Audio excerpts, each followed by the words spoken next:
Bueno, pues como saben, en este 8 Magazine Salamanca estamos tocando pues distintas disciplinas y estamos mirando hacia la situación en la que nos encontramos desde distintos prismas. Hoy nos introducimos, nos sumergimos en el mundo de la psicología y están viendo ya en pantalla a nuestra protagonista. Ella es la psicóloga Verónica Mallado y ella pues nos habla en representación del Instituto del Comportamiento de Salamanca. Muy buenas, Verónica. Lo primero, bienvenida a este magazine. Muchísimas gracias y desde luego, repito, muchísimas gracias por haber contado conmigo para esta ocasión, sin duda. Bueno, Verónica, nos queremos sumergir un poco en el mundo de la psicología, relacionándola con el momento en el que nos encontramos. El ser humano está pasando por muchas fases estos días, pues de desconcierto, de pena, en fin, son muchos los sentimientos que tenemos que asimilar y no sabemos cómo puede llegar esto a estar afectándonos psicológicamente. En primer lugar, vamos a centrarnos en la etapa que nos tocó vivir al principio, completamente confinados, completamente en casa. Ahí, psicológicamente, ¿cuáles fueron los puntos a lo mejor más vulnerables en los que podía haberse un poquito tocado el ser humano? Bueno, a ver, en principio cualquier mamífero puede alterar su estado, ¿no? Si se modifica, o bien si se le impide el movimiento, o bien si se le aísla o se le altera la dieta o el sueño. Y nosotros somos mamíferos. Y de alguna manera hemos estado aislados y no nos hemos podido mover y no sé de qué manera ha podido influir en la variable alimentaria o de sueño, la de sueño desde luego, ¿no? Entonces, eso no sale gratis. Nosotros no estamos hechos para estar confinados, ¿no? Va a depender mucho de la historia del individuo, de su repertorio, de sus recursos, para que pueda hacer frente a esta situación novedosa, de la cual no tenemos experiencia previa. De hecho, no podemos predecir cuál va a ser nuestra conducta en una situación que no hemos tenido la ocasión de experimentar. Entonces, el repertorio que tenemos a mano es lo que vamos a poner en marcha, aun cuando sea el más eficaz. Es decir, que era una situación, en términos generales, que iba a exigir de nosotros nuestra mejor versión. Y nos hemos encontrado con gente que lo ha hecho muy bien, ¿no? Incluso, paradójicamente, que ha sido de utilidad este periodo de confinamiento para su proceso psicológico, y hay gente que ha empeorado. Es decir, que no hay una regla general, aun cuando hay efectivamente ese contexto del que podemos hablar, que en situación de aislamiento, de imposibilidad de movimiento, vamos a reaccionar mal a la primera, previsiblemente. Pero bueno, nosotros somos también organismos verbales, ¿no?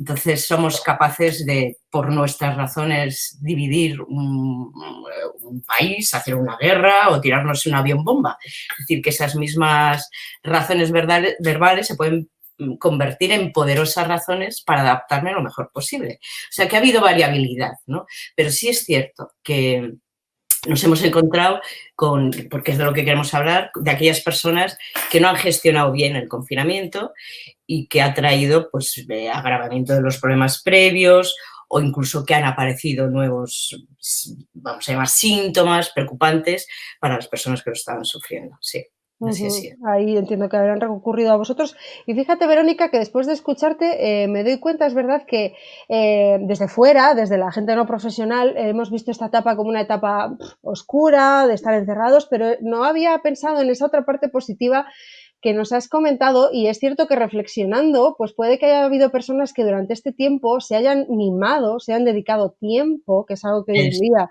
no teníamos hasta este confinamiento, y a lo mejor nos ha ayudado a conocernos a nosotros mismos. Me parece interesante también recalcar este aspecto positivo del confinamiento.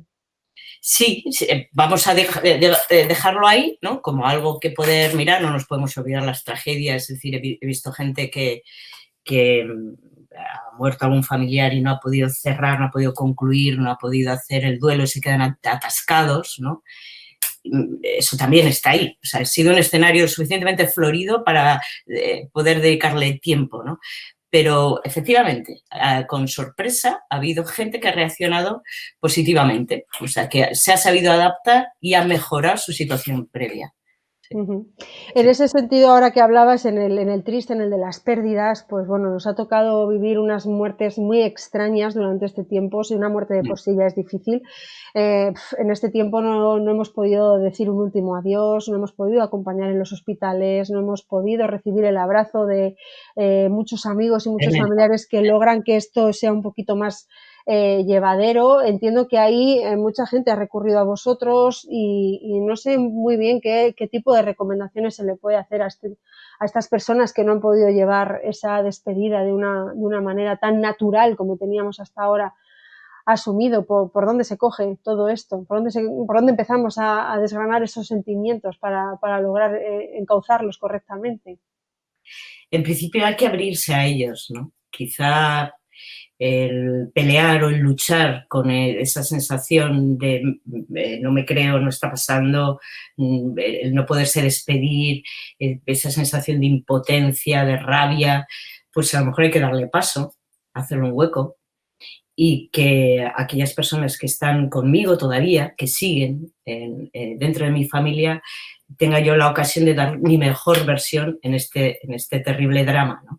Esas serían las salidas, si acaso podemos llamarla así, como salida, ¿no? Ujú. Básicamente eso, sí. Aceptar que estas emociones no son las que uno esperaba tener cuando fallece alguien, ¿no? Alguien querido, y, e intentar cuidar de los que siguen a tu lado. Ujú. Es un pensamiento por el que empezar y ha habido sin duda muchos profesionales que han estado trabajando durísimo durante estos días que a nivel psicológico también han tenido que vivir escenas realmente dramáticas sin conocer apenas a las personas que tenían delante. Estamos hablando de los sanitarios, personas a las que se ha buscado por distintos medios brindar este apoyo psicológico, porque una cosa es el físico, el desgaste físico, las horas de trabajo, y otra cosa es ya el desgaste mental que si no se trata, Verónica, entiendo que también puede llegar a bloquear a una persona. Puede llegar a hacerlo o no. Es decir, no necesariamente, no hay una relación directa entre una situación que podemos valorar como muy estresante o que requiere o demanda mucho esfuerzo de mi parte y con alto riesgo, que necesariamente debute en una patología, una sintomatología florida, es decir, dentro de todo el personal sanitario que ha estado trabajando, pues no necesariamente tienen que estar todos afectados psicológicamente, sino que habrá parte de esa población que por diferentes razones, pues, por su historia, por su estilo personal, por el contexto en el que está, ¿no? Por la manera que ha tenido en lidiar otros asuntos en la vida, pues le puede desmoronar. Y claro, efectivamente, sería de gran utilidad que pudieran tener apoyo y ayuda psicológica durante todo este proceso, ¿no? Ujú. Pero fíjate, yo intuitivamente y por mi experiencia y lo que he visto, yo diría que a ver, los sanitarios es como un soldado, o sea, si van a la guerra sabe que puede haber tiros, ¿no? Entonces, están habituados a un entorno de riesgo, lo que pasa es que ahora la exigencia y la demanda de trabajo, horas, dedicación, escasos materiales, bueno, todo esto ha sido tremendo, pues se lo ha puesto mucho más difícil, ¿no? Pero es una población dura, están acostumbrados a vivir con la enfermedad, con la muerte, con los riesgos de poder adquirir cualquiera de esas enfermedades que tratan. Entonces, bueno, era una población preparada previamente, aunque, bueno, pues se ha desbordado clarísimamente para todos, ¿no? Una situación es desbordante, sí, aunque se esté muy preparado, por supuesto. Llega un momento ahora en el que nos encontramos, Verónica, en el que de nuevo hay que retomar un poquito, entre comillas, esa nueva normalidad que nos va a tocar adquirir, toca empezar a salir de casa, mezclarnos, compartir espacios. Esto también puede traer un cierto bloqueo mental, puede llegar a afectarnos también ahora este desconfinamiento. Sin duda, sí. Insisto de nuevo que va a haber personas que sí, personas que no, ¿no? Cuando pudiera parecer que, eh, que toda esta, digamos, desescalada nos invita a todos a la normalidad, pues hay casos, que de hecho estamos viendo, que tienen dificultad para retomar su vida.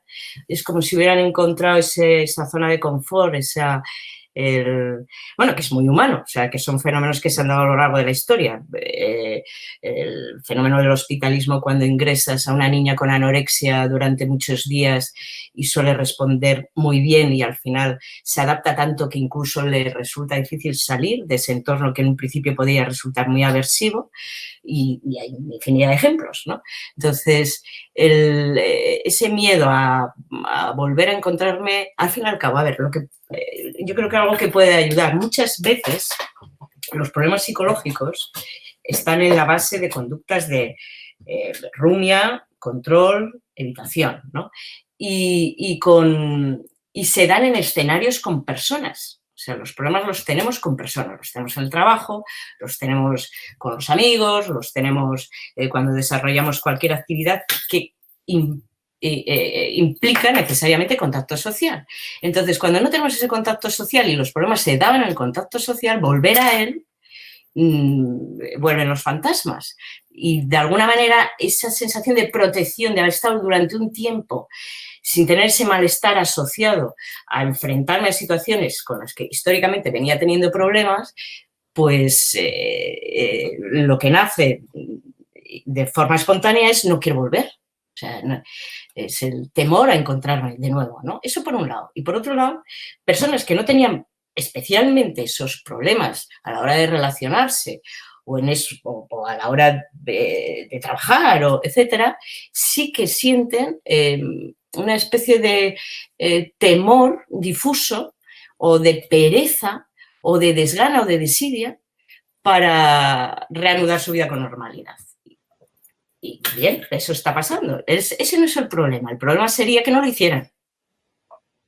El problema no es que estén sintiendo esas cosas, ¿no? Quizá esas cosas tengan que ser sentidas, quizá estemos hechos para sentir, ¿no? Incluso aquellas sensaciones que no nos gustan. A lo mejor hay que saber vivir con ellas, más que eliminarlas o deshacerte de ellas, ¿no? Entonces, cuando han venido esas sensaciones, hay gente que se ha quedado bloqueada, como dices, pegada, fusionada a eso, y ha sido muy obediente a lo que esas sensaciones le pedían, que era quédate en casa.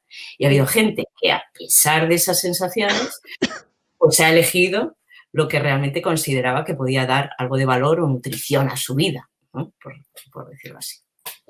Sin duda alguna, estás hablando de ello, Verónica, vamos a tener nuevos pensamientos, no sé si nuevos sentimientos, nueva manera de ver y sentir la vida, y eso sin duda también ocupa un espacio en nuestra mente, un nuevo entendimiento del exterior, del otro, una nueva sociología, una nueva sociedad, que todo esto, pues a nivel psicológico, sin duda alguna, también estará abriendo incluso, no sé si nuevas líneas de investigación, de tratamiento, no sé si habláis entre colegas de profesión y analizáis un poquito lo que está pasando, y a nivel profesional, ¿qué comentáis?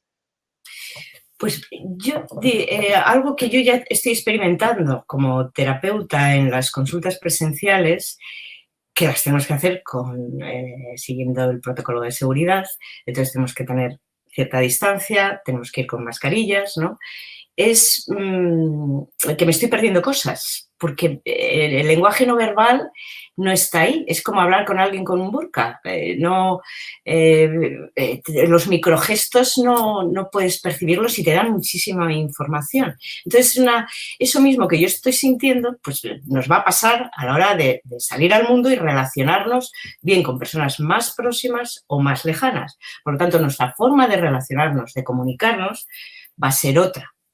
Eso por un lado, además nosotros siendo latinos, que estamos acostumbrados al ruido, al abrazo, al contacto, pues... Sí, tenemos barreras físicas. La mascarilla son barreras físicas que no teníamos antes, entonces. Exacto, están en contra de nuestra cultura. Eso por un lado, que vamos a ver cómo lidiamos con esas nuevas formas de relacionarnos a través de impedimentos. Cuando lo suyo es no tenerlos, ¿no? Por otro lado, la incertidumbre va a ser el agua en el que tenemos que nadar. Yo creo que estábamos muy habituados a tener cierta predecibilidad y controlabilidad de aquello que nos estaba pasando, ¿no? Y de repente se nos dibuja un mundo en el que las certezas desaparecen y que te obliga a hacerte con eso, con lo que no sabes que va a pasar y que en cualquier momento tu vida puede dar un vuelco. a ver, filogenéticamente probablemente nosotros hemos vivido durante más años en situaciones de peligro que en situaciones de confort, ¿no? De que debe haber en nosotros seguramente algún repertorio ya olvidado o dormido que nos ayudaba a habituarnos a que cualquier día te podían matar. Esa era la realidad, ¿no? Entonces, bien, estamos en este nuevo escenario que requiere de nosotros nuevas habilidades. Habrá gente que rápidamente las ponga en marcha y gente que tenga serias dificultades para hacerlo, ¿no? Y que pueda necesitar apoyo, ayuda psicológica, sin duda. Sí. Al fin y al cabo somos contextuales, es decir, nosotros dependemos del contexto, ¿no? Entonces, pero no es un contexto físico-químico, es un contexto social, verbal, ¿no? Y independientemente de nuestras habilidades individuales, también como se vaya fraguando la interacción de todos nosotros y vayamos construyendo lo que vienen llamando la nueva normalidad, forma de interactuar, de lidiar con la incertidumbre, de adaptar tus puestos de trabajo, etcétera, pues ahí es donde se va a ver. Digamos que vamos a tener ejemplos claros de qué pasta estamos hechos, ¿no? Cuál ha sido nuestro recorrido y qué hemos aprendido sobre la marcha. Efectivamente, un poco animales somos, ¿no? Y defendernos sabemos, entonces vamos a ver cómo lo hacemos. Ese nuevo contexto que requiere esas nuevas armas de las que estás hablando, sin duda no sé si hay algunos recursos que nos van a poder ayudar a infundar positivismo, a infundar capacidad de organización, de decir, venga, yo puedo. Y no sé, hay algo que tratáis ahí en el instituto que está muy en boga y que hemos oído hablar del mindfulness, que no sabemos exactamente de qué se trata o qué propone, y no sé si en este sentido podríamos a lo mejor recomendarlo o no, Verónica, o que a una persona que tiene que enfrentarse a esta nueva realidad y buscar esos pequeños valores que igual teníamos perdidos y que nos infundan ese positivismo, no sé si el mindfulness sería una solución o qué podríamos proponer, Verónica, desde tu experiencia.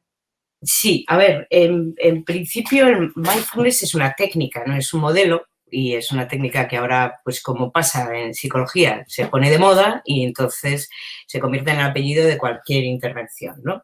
Entonces, en principio el mindfulness es una práctica que lo que pretende es con la práctica conseguir cierto distanciamiento de lo que es inevitable, de lo que no tenemos control, que son aquellos pensamientos y sensaciones que se nos presentan, ¿no?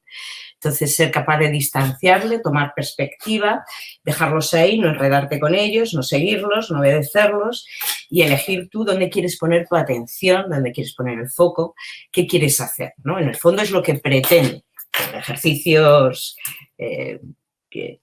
práctica diaria, ¿no? Bien, como técnica, pues tiene como cualquier otra técnica su utilidad, ¿no? Dependiendo del contexto, la práctica repetida, el para qué función tiene, etcétera, ¿no? Y que preguntabas, ¿qué es lo que nosotros hacemos? O sea, cuando decía, difundir cierto positivismo. Bueno, la experiencia y las investigaciones nos dicen que no es tan fácil introducir manualmente pensamientos positivos en nuestras mentes, que nuestras mentes nos dan lo que nos dan, ¿no? Entonces, a lo mejor puede haber, efectivamente, por estilo personal, historia, gente que tengan mentes muy optimistas, ¿no? Y muy positivas, y entonces les den mensajes alentadores y que les inviten a hacer las cosas, pero hay gente que no recibe esos mensajes de su mente, precisamente también por lo mismo, por su historia y por su estilo, ¿no?